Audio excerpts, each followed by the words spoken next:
Hello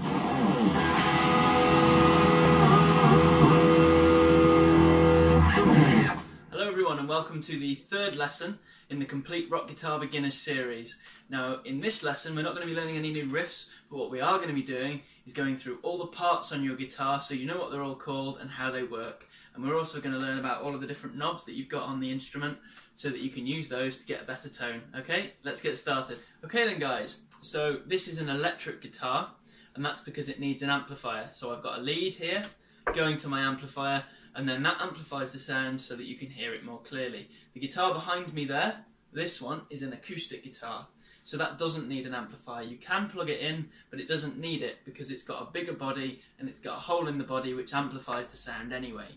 Now on an electric guitar, we'll start up at this end. So this end is called the headstock, and it's at the end of the neck, okay? Now on here we've got all these metal bits, and these are called tuners. So you use these to tune your guitar. So if I play a string, I can use the tuner to turn it down in pitch or back up again. So you can use a tuner then in combination with these tuners on here to tune your guitar to the right pitch. Now the bits that you actually turn are called the tuning pegs, okay? And the bits that are on the front of the guitar here, on the front of the headstock that the strings go into, are called string posts. Now here, on my guitar, you may have one of these, you may not. That's called a string tree, and that is what the strings go through on their way to the tuner. So that helps to keep the strings all in line for when they go to the tuners so that it stays in tune better, okay? And you'll also notice that there's a piece of, it could be white plastic, it could be black plastic, it could be bone, it depends on what guitar you've got.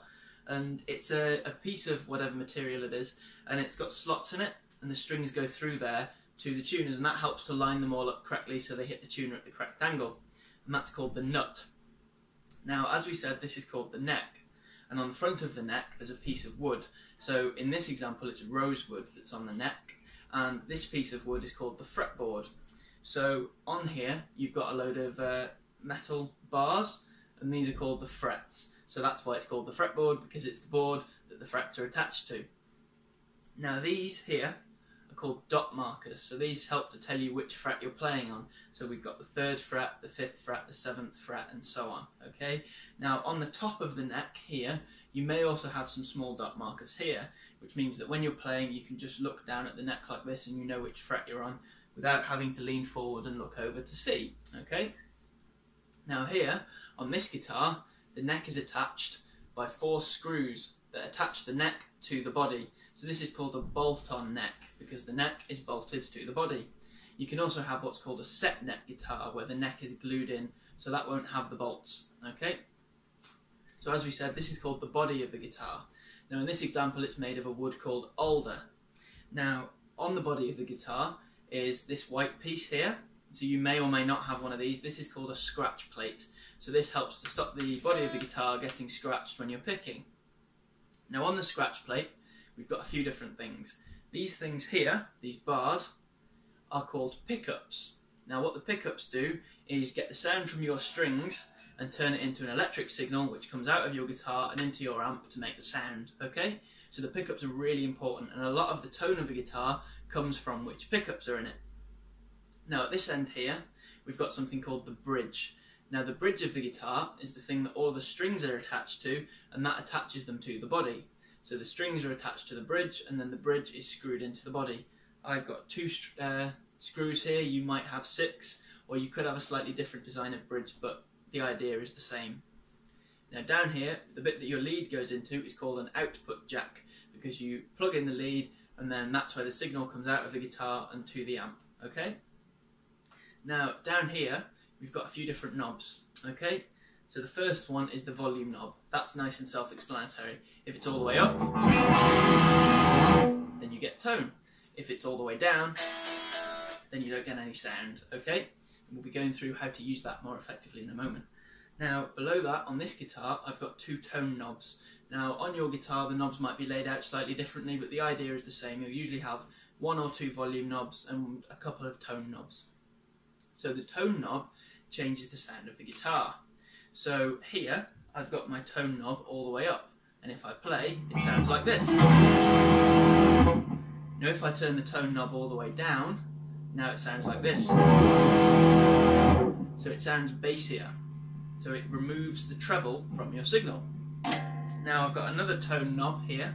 So the first tone knob that I've got, this one here, controls the tone on this pickup. And this tone knob that I've got here controls the tone on these two pickups. Okay, it might be a slightly different variation on your guitar. You'll have to look at the manufacturer's website or try things out and figure it out. Okay, now you might have been noticing as I was doing that demonstration, I was flicking this switch here. Now this switch is a pickup selector, so that selects which of these pickups is activated and which one is sending the signal to the amp, because they all sound different. And now they might sound different because of the way they're manufactured. They might have different different amount of wire in them or something, but a big proportion of the sound comes from where they're placed. So if the pickup selector is up here, that means it's the neck pickup, and if it's in the middle, then that means it's the middle pickup, and if it's on the end like that, then that means I'm using the bridge pickup. Now the neck pickup will sound warmer and bassier, and the bridge pickup will sound treblier and harsher. Now in the middle, the neck pickup will sound somewhere in the middle, but it also has its own tonal characteristics depending on the guitar. Okay. Now on this tone switch here, I can put it in between the two positions. So that means that if it's in this in-between position, I'm now using the neck and the middle pickups. And then if I put it in the other in-between position, that means I'm using the middle and the bridge pickups together. So again, that has another sound. Now, I talked about the volume pot earlier. Now, the reason I call it a pot is because pot is short for potentiometer, and that's the name of the electrical component that's underneath these knobs. So with the volume control, if it's all the way up on 10, this is the sound I get. And again, if it's on 0, I don't get any sound. But if I put it, say, halfway, then I do get a sound, but there's less distortion. Okay, so to tell you a bit about distortion and overdrive and what they sound like, this is an overdriven signal, so this has got overdrive or distortion on it. So this is what that sounds like. Now if I roll that volume all the way down, but then just bring it up a little bit, so it's on say 1 or 2,